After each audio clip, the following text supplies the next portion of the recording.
Hey everyone, Mherex here, bringing you another video. This one is going to be on Chelsea Green, Entitled. So Chelsea is this weekend's showdown poster. She is a modern era chaotic trickster. There are a lot of good tricksters, so let's see how she stacks up to them. Let's take a look. Last I checked, the trainer is still coming soon, so we don't know what that is. She's got the modern era link, gems do 5% more damage, and the entitled gear. So yeah, we don't know about the trainer yet. I have 3 movesets for you guys. I'm going to run my least favorite first, and I think this will surprise a lot of people, because I think most people are probably biggest on this moveset, and the one I like the most probably won't be the one you guys think. Anyway, I'm Prettier, 10 MP finisher, 885k damage, and then gain 8 blue MP. Hardcore, so if it's a technician, you deal 1,116,000 damage. Actually, I read that wrong. 601. I need commas. Yeah, no, that's right. 1,161,601. 7 MP blue move missile dropkick, deal 164k damage, choose 7 gems to make into purple, and then the big boot, 7 MP blue, 180k damage, make 30 random gems into trap gems. If broken by your opponent, deal 89k damage, and decrease the damage your opponent's gems do by 10% for 1 turn, if broken by you. Deal 89k damage and increase your purple move damage by 52% for 1 turn. As we saw with the buff on the previous character I did on the move damage on Seth, it scales like buffs on gems, so the more move damage you have base, the better that's going to work out. However, new perks and 7 MP, we want to use, you have to use 2 MP trainers, right, for blue. It doesn't really matter which 2, because none of them have purple move damage in them as far as I know of. There might be somebody out there, but I don't think so. I think it's 2 purple MP, 100% move damage, you know, same color. Anyway, we're gonna put Hall of Fame Trish on for 25% more purple damage, and then Santa, because there's no matchy match in Feud, right? So you're gonna start off with 1 blue MP and need to get 9 otherwise, which leaves no room for error, and I'm not interested in playing that risky. So not Santa, I'm sorry. Matchy match here. Hollywood. So 2-3 matches will charge the finisher in Feud.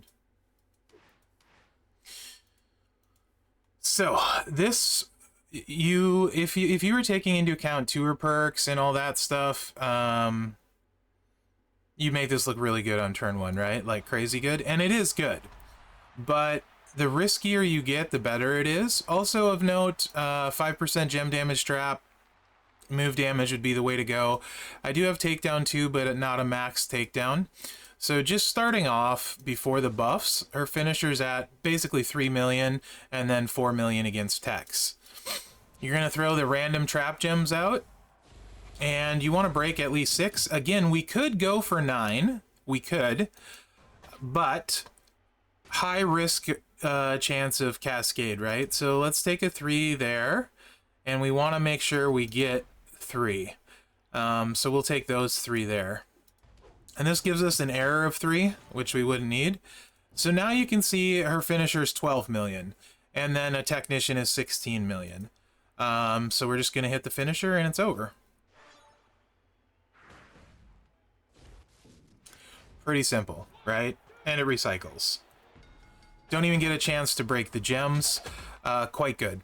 So obviously this would scale really well with a move damage strap, max takedown. You can get that much larger. So what if you want to play risky, even though I don't like playing risky? Let's just set it up were you to want to play risky.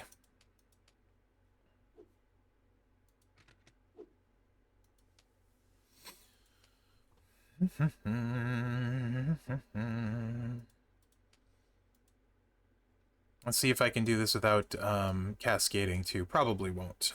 Let's just throw Gooker on here for another 25% since we're going to play risky and we need 9 anyway. So this would still work in Feud. And again, this is my least favorite moveset, by the way, guys, as impressive as it is. And I'll get into the reasons why later.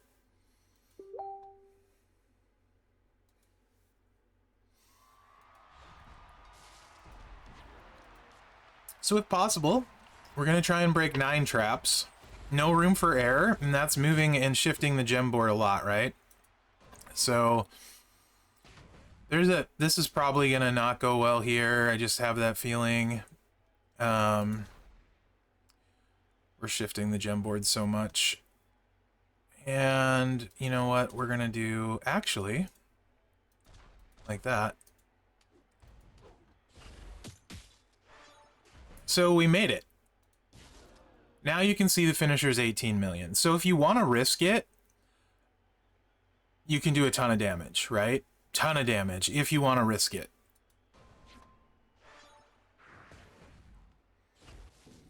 As for against a technician, obviously you break 6, you're going to smoke any technician. It's like Cowboy Bob Orton against powerhouses, basically.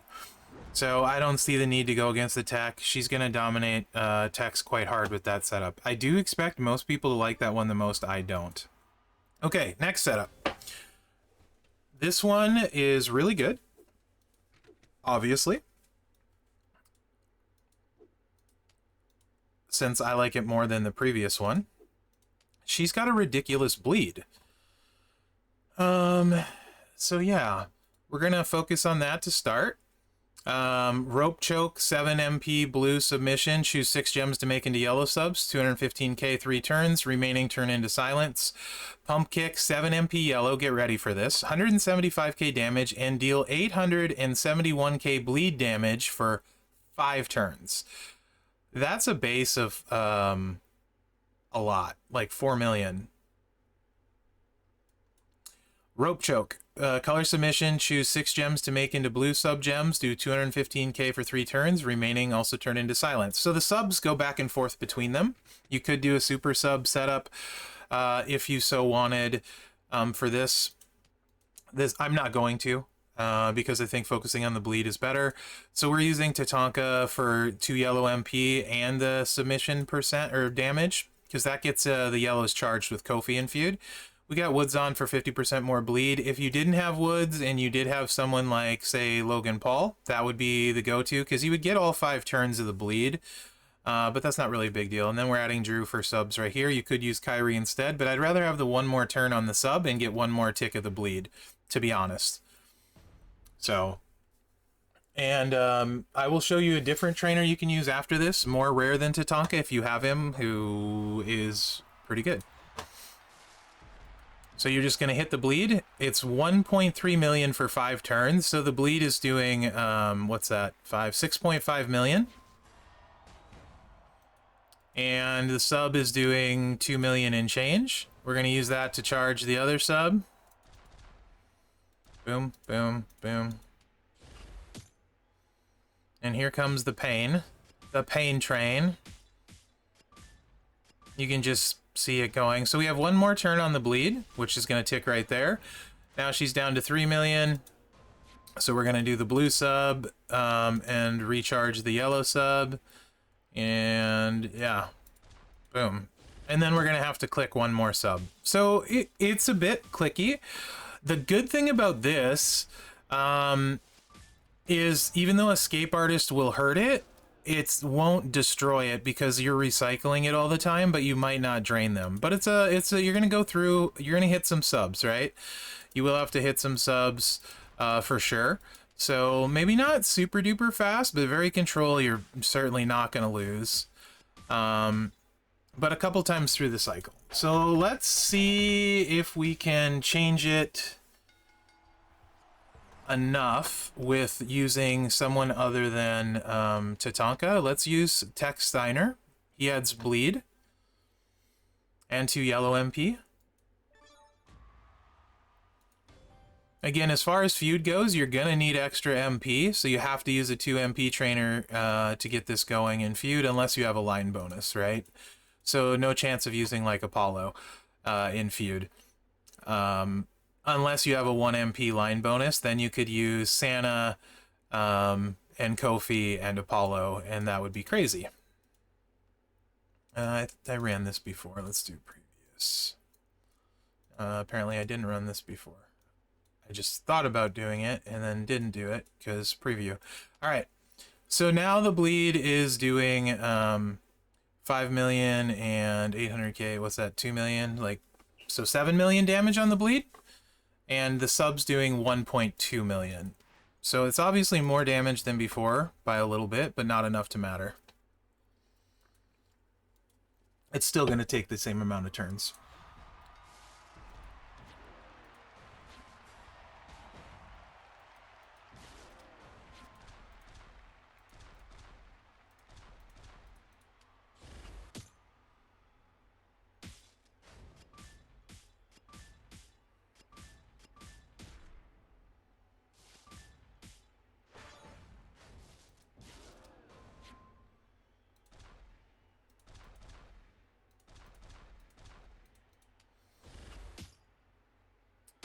If you had Logan Paul, this would have been a 2-cycle win. And I think Logan Paul would have made it a 2-cycle win instead of Drew for the other sub. So it's almost this way, slightly faster, right? And we wouldn't have had to hit that move, obviously. It doesn't matter where these go, it's over. So yeah, pretty good. And now we're gonna see. I think I would rate this as, to me, as their best, or the one I would use, and I'll explain why afterwards, specifically. Because I think it's not going to look as impressive as the first moveset, probably. We're going triple purple. Really, it's only about, though, the Juggernaut move, which is the purple you haven't seen. Actually, you haven't seen the stun either. So she gets a stun. It's 8 MP. So some difficulty loading this potentially. Deal 327k damage, force your opponent to skip their turn for 2 turns, and then the running front drop kick, 333k damage, make 7 random gems into 2-turn Juggernaut gems that will deal 663k damage on every countdown, and then increase your purple MP by 4 at the end of the countdown.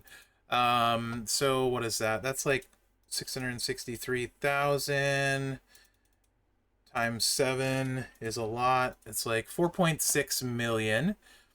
Entourage for this one. This is so you can start loaded turn 1 in feud.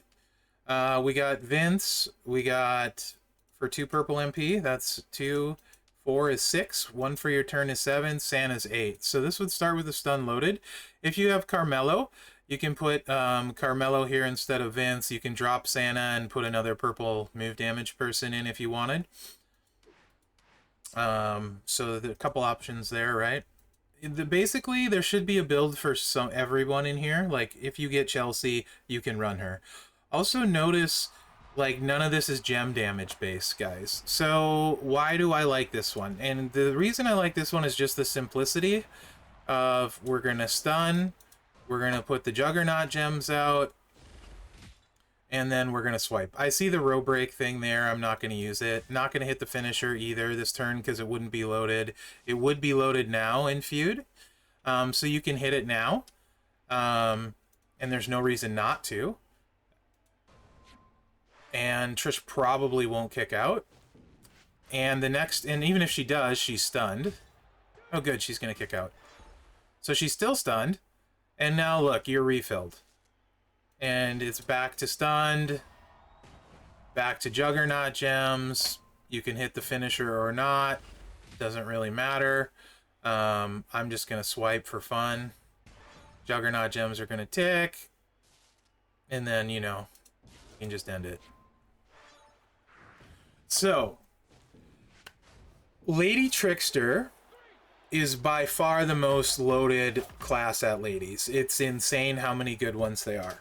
Now, the move damage build, I think if you're playing it risky with the 9, will certainly scale into silver. But where or what, how do I place value on her? And that's from the standpoint of, if you notice, both this build and this build, literally, other than having MP, especially this build, your straps and medals don't matter, right? It's not making the bleed bigger, it's not making the sub bigger, it's not making the jug damage bigger, right? On this build, your trainers don't really matter. as long as you have the MP. On this one, your trainers definitely do matter. You're gonna get a lot more with Woods and Tatanka, right? So what I'm saying is, on a roster where you don't have maybe good straps, you don't even need plates. Like, I think in a perfect world on her, I would put an anti-stun and an escape artist plate, and then just run this moveset. Why? That's because the ladies have some crazy high damage ones. I don't have Live. Oblivion Live, I think, is ridiculous. If you have the right stuff, 2-click monster for feud. So I would rate her as the best lady, and she's good even without amazing stuff. Maybe you're just clicking 3 times, right, at Lady Trickster. I love Cora. She's fun. I don't think Cora's better than Drip Coda, but she doesn't need a drip, and I think she's fun, so I took Cora up. Also, Faction Boss, being focused. I think Zianka with the Veer plate in the bleed, safer than the finisher move on Chelsea, right? But you're noticing we're saying things like drip plate and things like that. So the real value to her, to me, is in running her this build. She needs nothing, and she's basically won't lose. So I see her being a great fit on a lot of rosters. Further, she will destroy silvers at bronze, so that lets you run a lower. She doesn't need her stars filled. So what I would do with her, if I got her, I would want to get her at 3-star ideally, because nothing is gem damage based, and then she would look something like this at 6-star silver.